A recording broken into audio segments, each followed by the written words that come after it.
Hello, everybody. I have been struggling recently, and I decided enough was enough, and we need to do something about it.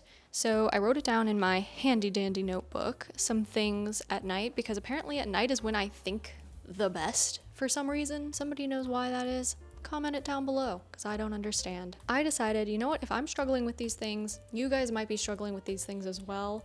And I think I've had a lot of great insights over the last couple weeks through prayer and through observation and things like that. I am very much so the type of person where it's like, we're not going to stay here. We need to get our act together type of person. Where it's like, yes, it's important to feel emotions, to be human, to relax, and to work through things that are tough. But at the same time, there does come a point in our life where it turns into an excuse as to why we have not gotten better yet. And I refuse to kind of conform to that. I refuse to be a victim of myself, I guess. So today I'm telling you guys the things that I am personally struggling with and how I am fixing it, and hopefully these things will resonate with you guys as well. Today's video is sponsored by my Patreon. If you guys want to help support this ministry, please consider becoming a behind the scenes patron over on Patreon. There you guys will get full-length videos that are ad-free, censor-free, etc. And on top of that, you also get podcasts and videos early. Definitely go check that out if you want to help support this ministry. That is a great way to do it, and also get something in return. Otherwise, you can make a one-time donation on my website at thereligioushippie.com, or you can head over to my donation center and donate a certain amount and receive an item instead. And if you cannot donate, I understand. Please like, subscribe, and ring that notification bell so that you know when I upload videos. Okay, anyways, the number one thing, and I think the root of all of my problems revolve around this, and that is an inconsistent prayer life. I try to get up at 6 a.m. and I try to have a regular prayer routine at 6 a.m. I have been unsuccessful. Some days it's great. Some days I wake up at 6 a.m., grab my Bible, head outside with some water, and I'm sipping on water, reading God's word, praying, meditating, Lectio Divina, and then the rest of my day is super fruitful. It feels so peaceful, and even though there's horrible things that can happen throughout the day, I have a lot of peace. However, I struggle with being consistent in that way, because some days I do it and I'm like, oh my gosh, this is great. Like everything, why don't I do this every day? Like this is awesome. And then 6 a.m. rolls around the next day and I'm like, snooze guys, I can't do this today. So it's a problem. I think it also doesn't help that sometimes prayer feels very dry, especially when I'm starting out with prayer. I don't feel like praying, it feels dry, etc. But then the more I immerse myself in meditation, the more I immerse myself in prayer, that dryness sort of goes away. And obviously I want to spend more time in prayer than have to work or have to do other things. That really sets the stage for how my day goes. But then there's been this other consistent reoccurrent thing that's been a problem, and that is being distracted in prayer. Now, I wrote a whole post about this on my Instagram, so go and read that post if you guys want more of an insight of what I'm kind of talking about. And while it is normal to have, these kinds of distractions and have inconsistency in prayer and to really struggle and have dry seasons and things like that, I know for a fact that I am contributing to these problems. Also, my St. Jude stoneware mugs are available on my donation center if you guys would like one. Now, I'll get into why I'm the problem in a minute, because it's very important, because I think we all struggle with this. So how am I trying to fix this? The main thing is setting a bunch of alarms. Okay, if it's 6 a.m., I literally just have to do the heroic hour and just get up and turn it off. Or I need to prepare the night before. I think most of our mornings go a certain way based on how we prepare ourselves the night before. So if I'm watching YouTube late into the night, or if I'm just staying up super late, even if it's reading, journaling, praying even, that's not necessarily good, because then the next day I'm not going to be as fruitful in my prayer. My day is going to go a little bit more lazy, and it's just not going to be good all around. So setting myself up for success the night before by going to bed early, no screens before bedtime, maybe journaling, but being in bed by at least 10 o'clock. All of that is going to be very, very important. So I'm really, really going to strive for that. I'm going to start setting alarms for when I need to start getting ready for bed, when I actually go to bed. However, there's a little caveat here, is that my husband and I, when you guys are watching this video, are either back already from our trip or still currently on our trip, one of the two. And because of that, I'm not going to have a consistent routine really, because when you're traveling, it's really hard to keep a routine And we're going to this creator conference in Steubenville, Ohio. And so there's going to be a lot of stuff going on that probably will not work within my routine. And that is why, to me, it is so important that I get used to waking up at 6 a.m. because none of the events really start until 8 or 9. And so I need to have that hour or half hour of prayer before all the craziness starts. And that's not going to happen in that environment unless I solidify it in my environment now. So pray for me, because I hope I can do it. And then something that I'm trying to help with dry prayer is spiritual reading. I think that can really help us kind of connect with God when we kind of feel distant from Him. So whether it's the Imitation of Christ, the Bible, whatever it might be, reading a little bit of a spiritual reading and then pondering that and just kind of meditating on that has been very helpful for me, getting rid of that dry prayer. Sometimes works, doesn't always work, but at the end of the day, I just have to persevere whether my prayer is dry or not. And then distracted prayer, which is honestly so difficult for me. I had it during Mass today and I was like, Lord, I'm so sorry. Have mercy on me, a sinner. I genuinely just need to remove distractions from myself. Or if I do feel myself getting distracted, just gently bring myself back to where I was, type of thing. Find a quiet place, have silence. I need to turn off the screens. I need to give all of my worries and everything to God, and I just need to be.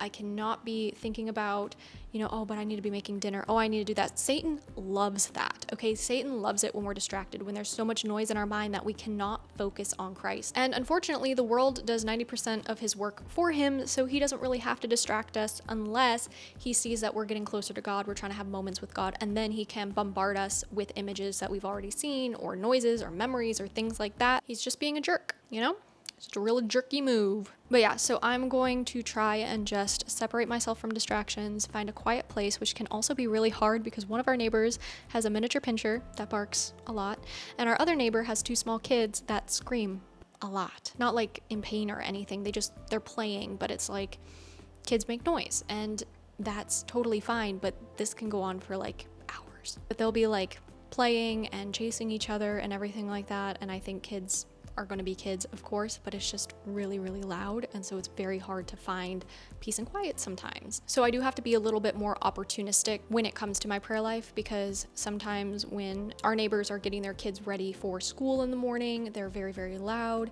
And so I can't always do it from the time of like around 7:30 to 8:30. And that's why I try to get up at 6 a.m. Anyways, the point being is that I just need to do what I can to avoid or remove distractions from my life. Okay, the second thing is I am struggling with anxiety. I personally like being private. I only say what I feel like I need to say or what might help you guys, but very much so it's very controlled. What you guys hear about my life are only things that I am comfortable sharing, whether that is about, my past dating life, about my reversion, about anything.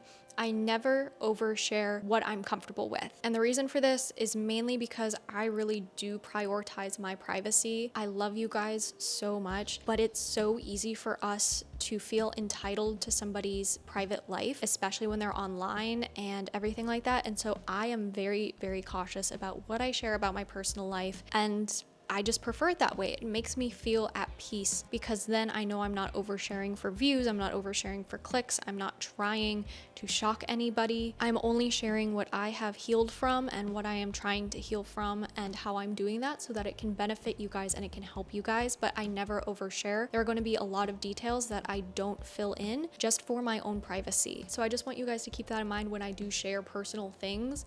There are going to be a lot of things I leave out just for my own peace and just for privacy reasons, but I am going to start therapy. Now, I've worked through a lot of stuff from my past relationships, especially the abusive one, and I've been able to heal a ton, which has been so wonderful, and from so many other things, and I've made so much progress.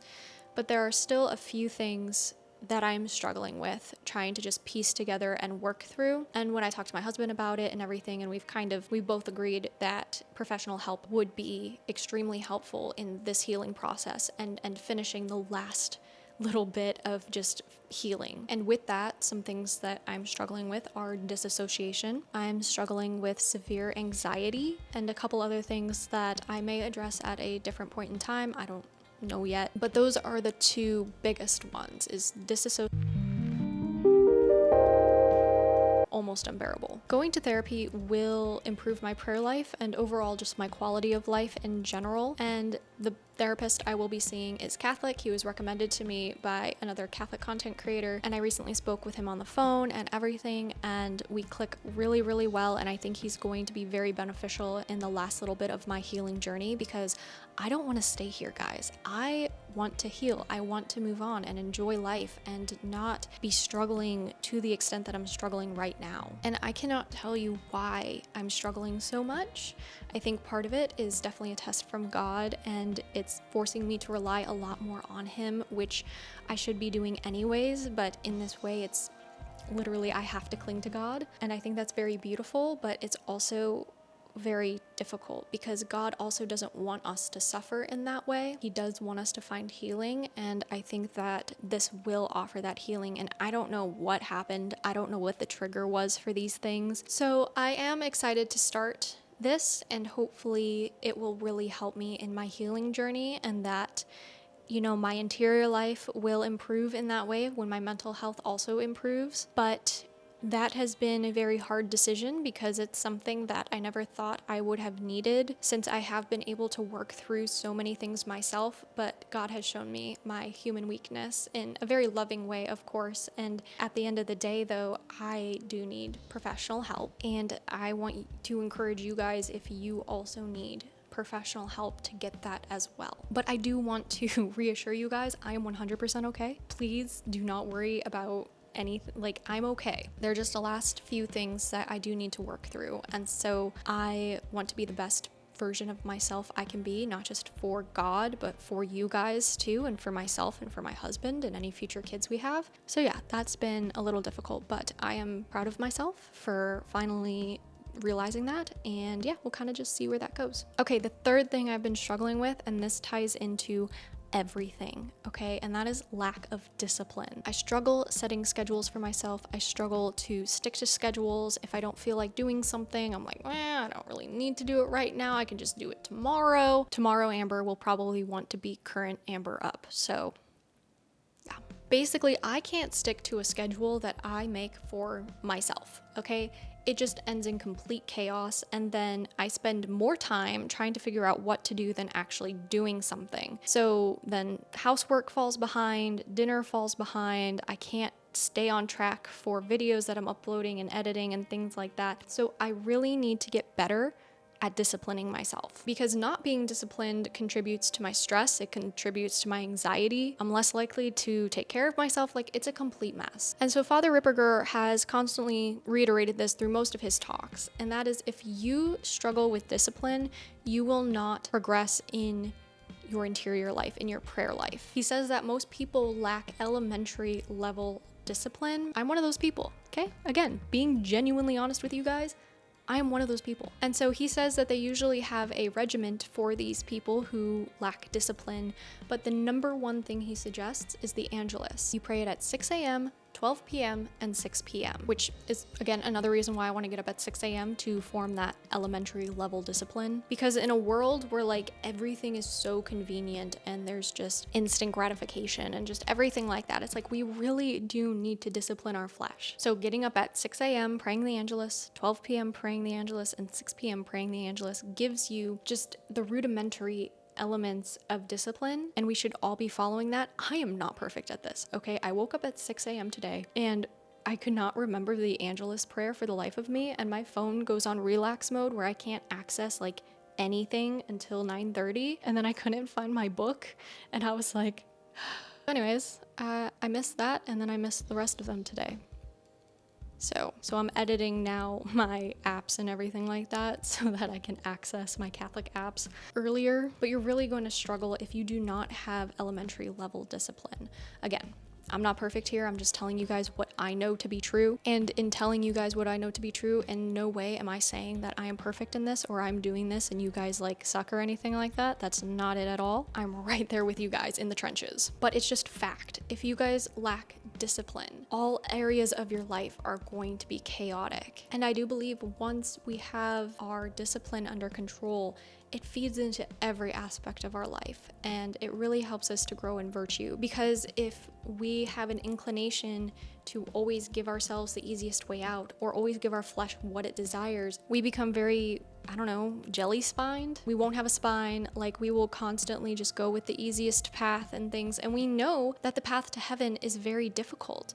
We need to carry our cross there. You don't go there by following your passions and following your flesh and things of that nature. So yeah, I don't really know how to end that one, but moving on to the next one. Really quick, I want to tell you guys about Blessed is She. If you guys need a one-stop shop for miraculous medals, rosaries, candles, literally so much stuff that's Catholic, you definitely need to go check out Blessed is She. They have everything from beautiful devotionals to calendars, and if you're like me and you want to start being organized and more disciplined, then you should definitely go check them out. And men, there is even something for you. They have amazing miraculous medals for men that won't tarnish or break easily. I know so many guys who have asked me, where can I get a really hardcore medal because mine are always breaking? Well, Blessed is She has some amazing masculine miraculous medals. Try saying that 5 times fast. So if you guys want to go check them out, you can click the link in the description below and use my promo code AMBER10 at checkout. Okay, back to the video. Fear of death. I have no idea where this one came from. Okay, I'm still trying to discern. I'm still trying to figure it out. I'm trying to ask Our Lady of Sorrows and Our Lady and Doer of Knots, like, where this fear came from, because I have no clue. I have never, ever once feared death before. And I, generally speaking, have no reason to. I'm a devout practicing Catholic. I have a prayer life. I go to confession every week, if not every 2 weeks. I receive the Eucharist. I'm doing what's proper to my state in life. I have no reason to fear death. And yet, for some reason, out of the blue, 2 weeks ago, suddenly, I am just like petrified at the idea of death. Now, I do feel like part of this is exacerbated because of my anxiety being so bad that this is just something my anxiety's kind of latched onto. And also just in general, my other mental health issues, I feel like, have also latched onto this and kind of made it a lot worse than it's supposed to be. And I don't know why this thing specifically. It might have something to do with all the other craziness that has been going on in the last year. I don't know. It's just odd. It's very random. And for somebody who is always fascinated by death, I'm just very surprised that this is something that's all of a sudden an issue for me. I didn't read, a book about hell or anything like that late at night or anything. I'm just very confused as to where this came from. But I think therapy is really going to help heal this as well. But another thing I have been trying to do is pray for a happy death and ask my guardian angel for protection and everything like that. And that has made a huge difference. It has made me feel a lot more protected, a lot more safe, especially because I ask my guardian angel to protect me against this demon of fear, whatever it might be. And binding prayers are also very, very important, and I've been using those too. But make sure if you guys are also using binding prayers, you are in a state of grace, because otherwise, if you are in mortal sin, you have absolutely no authority over the devil, and the devil will not tolerate that. So you need to be in a state of grace. So make sure you're going to confession before using binding prayers. Yeah, I'm just really trying to trust and do the litany of trust and just pray, Jesus, I give everything to you, take care of everything. And that's also been very, very helpful. The Divine Mercy Chaplet's extremely helpful to me. But yeah, this is just an odd one and I don't know really what to do with it. Okay guys, and the last thing I have been struggling with is being a little too trusting. I like to think I have a really, really good BS radar, and usually I do, but sometimes it just doesn't work properly, or sometimes it does work properly and then I second guess myself because I'm like, oh, but everybody really likes them, like, oh, I should like them too, and I don't want to be judgmental or anything like that, until I'm proven correct, and then I'm just like, I knew it. And then sometimes I just feel like really, really stupid, and that's not fun. Now, I do think there is a balance where we cannot be paranoid about every single person ever being a deceiver or a liar, but we definitely should be prudent, and we should take their actions more seriously than their words. Now, I am known in all of my friend groups to be giving too many chances to too many people. It's one of those things. I'm maternal. I understand when people are struggling and they're hitting rock bottom, and I want to be there and I want to comfort them, but I have to be so careful of myself to not feed into this hero mentality or anything like that, because their actions will prove to me time and time again that they have no intention of changing, that they have no intention of actually getting better, even if they say that, because every single time they're like apologizing or they're like, oh, I'm gonna do better, etc., their actions prove something different. So that is something I definitely need to work on because I struggle with that, where I want to see the best in people and I want what's best for people because I love them. And the definition of love is willing the good of another. However, people don't always want the same things for them, and I need to learn that their actions are what they actually believe, not their words. Now, that doesn't mean that I'm bitter towards them or I hold resentment or a grudge or anything like that. Absolutely not. I still love everybody. I have no enemies on my end. I always try to be very kind. Although I am human, I fall short at times, especially when I'm pressed or when I'm under a lot of stress, but that's not an excuse. We should still try to be kind. Just because I don't hold a grudge doesn't mean they come back into my life and have the same position that they did before they betrayed my trust. Oftentimes, I just cut them off and I pray from them from a distance. And the reason for that is because I can do more for them at a distance than I can for them in their life. I don't know if that makes sense. I guess a better title for this one is that I struggle with prudence as opposed to like struggling with trust. But yeah, I'm basically fixing this by allowing people to make mistakes. 100% yes, but I look at their actions. I don't listen to their words because their actions are going to show more to me than their words ever will. And the best apology is changed behavior, especially when that behavior is very damaging. And if the bad behavior persists, I remove myself from that person's life and I do what I do best, which is pray for them. And instead of trying to have like this hero complex of, oh, I need to help them get over this vice or whatever, instead of doing that, I just put it in God's hands and I let him take care of the rest. So yeah, those are the 5 things that I am struggling with. And I'm hoping over time, I will be able to check back in with you guys and be able to tell you guys like, yeah, I succeeded in this. And yeah, I'm doing a lot better in this. And you know, if you guys are struggling with any of these things, let me know in the comments below because you are not alone. I guarantee you there are so many people who are also struggling with this. And I just really want to be transparent with you guys that I'm not perfect, okay? I've told you guys this a million times. I've made mistakes and I will make future mistakes. And so it's really important that you just remember that. And yeah, please pray for me. I am always praying for you guys and I will talk to you guys in the next video. Bye. A huge thank you to my Jude crew over on my Patreon for making this video happen. I could not do it without you. I would like to thank Jude Crew Plus. And I would personally like to thank Brian Cootie, Roger Davis, Rubes Goodbrain Coffee, Darren, Jay Usetti, Dan Nunn, Sabrina, James Bell, Father Carr, George Gregory, Oliver Waite, Andrew Plowski, Alex R., James, Veronica Beck, Connor, Geraldi Guzman, Kevin Ashbrook, Michael, Paul Donovan, Christopher Woodside, Michael Martin, DJ Hawk, and Jason Sager. Thank you so much, guys. You guys are the reason I am able to continue this ministry and continue putting out content. Also, apologies if I missed you and you guys signed up while I am away and we are gone. I don't have any of my editing software with me, so I've had to film these in advance. So I apologize if your name was not mentioned, but you have signed up. I will mention you in the videos that I film when we get back. So just a heads up with that. But thank you so much, guys, and I'll talk to you guys in the next video. Bye!